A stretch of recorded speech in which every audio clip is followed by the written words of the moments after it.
Hi, and welcome to another video by Jim the Car Guy. Today we have some very basic maintenance. We're going to be doing the oil and filter change on this 2014. It's a Nissan Altima with a 2.5 liter engine.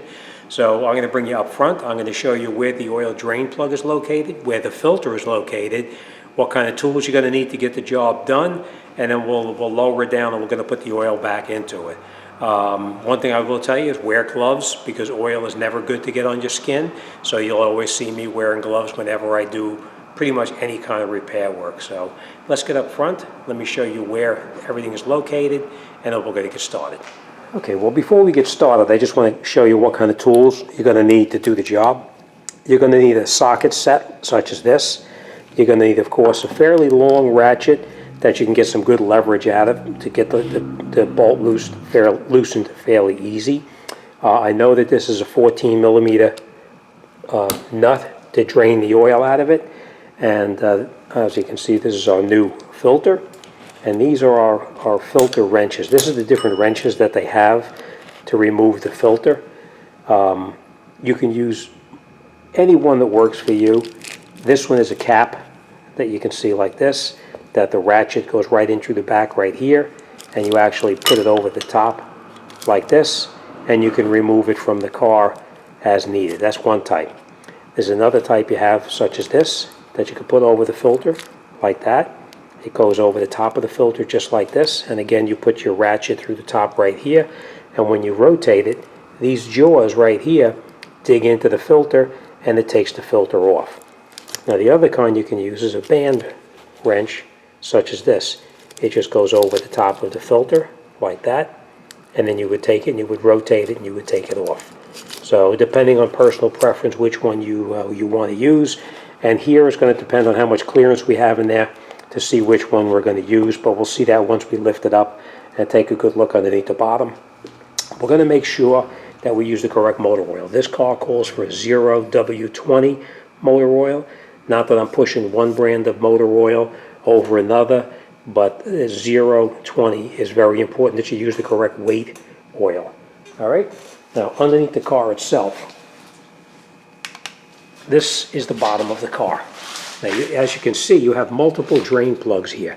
You'll have a drain plug here, that's for the transmission, and then you'll have this over here, which is the engine oil itself. This is the engine right up in here, and this is your transmission over in this area. So we're going to make sure we take out the correct plug. We're going to take this plug out here.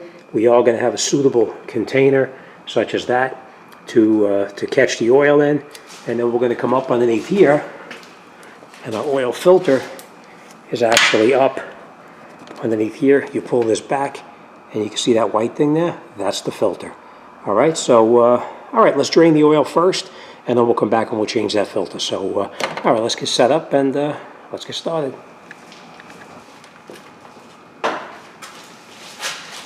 Okay, so this is our oil drain plug right here. We're going to bring our container up so we can catch the motor oil in it. And we're going to break this loose. We're going to break it loose first. Actually, that was very loose. We're just going to lift this up.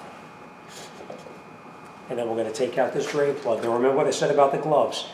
That's very important that you wear gloves, because this oil on your skin is never good.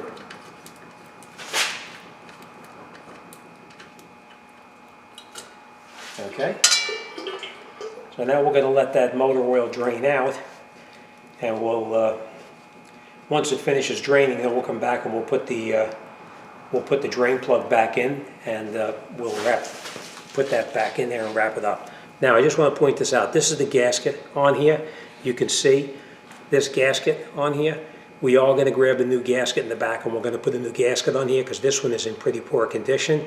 So when that oil is draining, we're going to go get a new gasket, and then we'll come right back once the oil finishes, and we'll put it back together.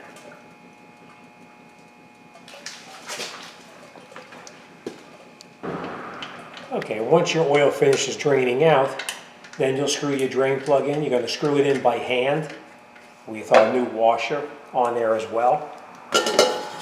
And then we're just going to snug this bolt in. We're not going to go over tightening it and stripping out the oil pan. So we just snug it in there, and now our oil is drained out. We're going to wipe off any residual oil here, and now we're going to come up underneath over here, and we're going to drain take the filter out, and we'll change the filter. Okay, so this is our filter right up inside here. So we do have our bucket down below, and now we're going to take the filter off.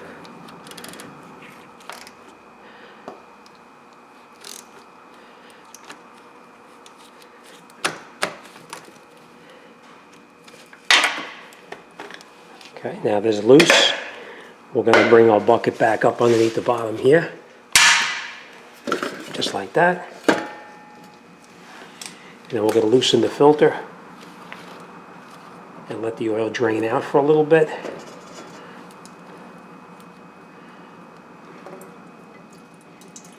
Make sure you have that bucket down underneath there. Now, something else I just want to point out to you as well. Now, when you take the filter out, as you remove the filter, you want to look underneath the filter here, right here, and you want to make sure, see this O-ring right here? You want to make sure that that O-ring came down, because sometimes this O-ring stays up inside the oil filter housing, and it creates a problem. So make sure that that O-ring comes off.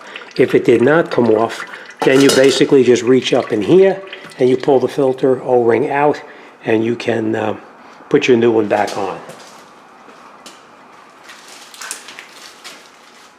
Now, whenever you do this, we are going to clean all this off here, just so you know, we're going to wipe it all down.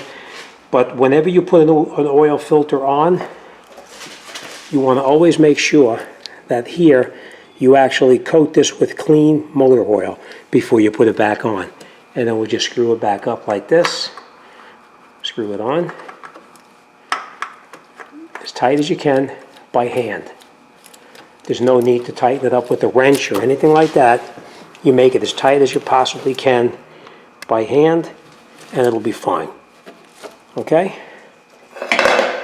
Now we just take a rag and we wipe off any of that residual oil there, because this oil will drip for a long time.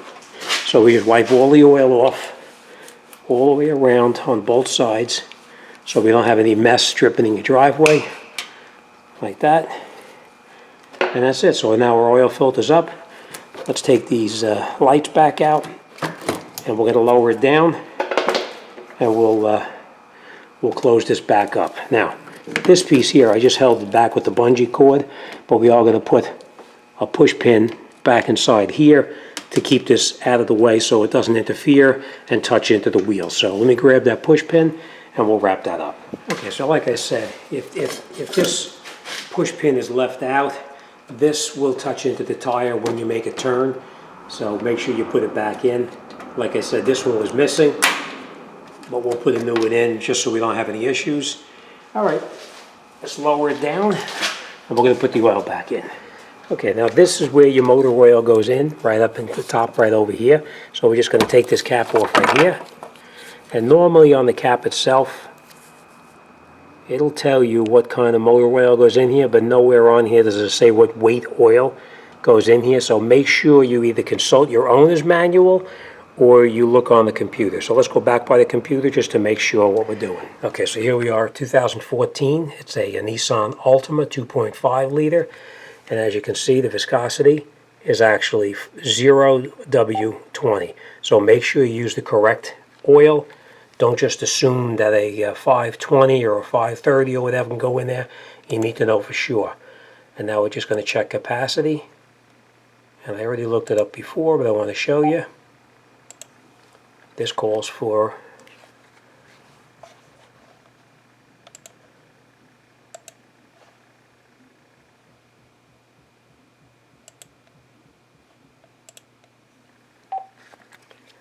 with the oil filter, it calls for 4.78 quarts of oil. So we're going to put about 4 3/4 in, and then we'll start it and make sure it's full.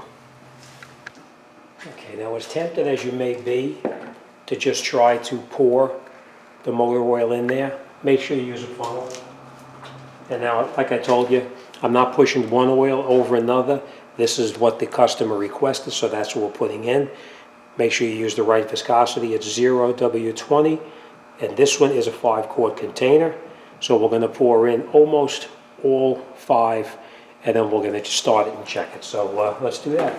Now, most of these containers that actually come here, they have plastic on top, not plastic, metal ring on top. Make sure none of this stuff goes in there by accident. Make sure you take this and throw it away. You do not want to get a piece of this metal inside by the valve train and in the engine. All right, so now we're going to pour in like 4 3/4 quarts of oil.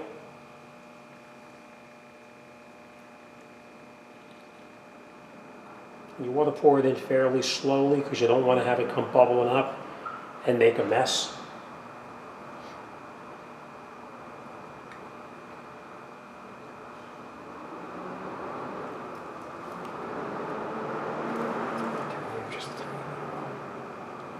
Okay. Now before you start it, you definitely want to take your funnel out. Make sure you screw your cap back on. And then we're going to start it, let it run for just a minute, and then we'll shut it off.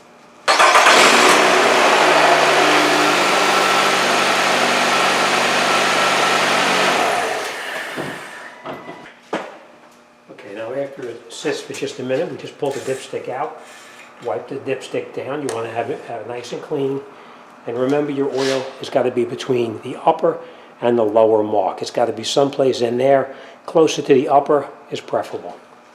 All right, so now after you wipe the stick down, you put the stick in, push it all the way down, make sure it's all the way down to the very bottom here.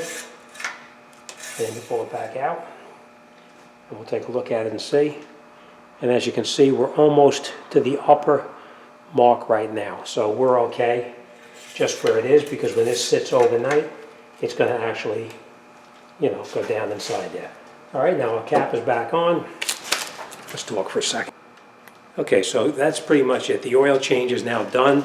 The only thing we are going to do is we're going to look down underneath the vehicle, make sure everything is bone dry underneath there, and that there's no leaks anyplace. All right, we are going to check all the rest of the fluids, and we're going to go on the computer just to see if there's a maintenance required light that needs to be reset. But, I mean, let me look on the computer just to make sure. Okay, there is a reset on the maintenance required light, so we are going to go inside the vehicle now. We're going to reset that maintenance required light. So this is how you reset the maintenance light. The controls you're going to be using is going to be basically this right here, as well as this one right here. All right, so what we're going to do now is we're going to just press and release this button here, and you'll see what happens. Tire pressure. We're going to keep press and release, press and release, press and release, and then we come to driver assistance or settings. Then you'll come over here and you'll scroll down with this button, pressing down and release until we get to maintenance. And then once we're in maintenance, we come over here and press this button in to enter it. Service. I'm going to hit this button here again. And now, as you can see, I did reset it already. But if it wasn't reset, you would just come over here, click it down like that, press this button here, and you reset it, and that's it. You're all set. Thanks for watching, and I'll see you on the next one.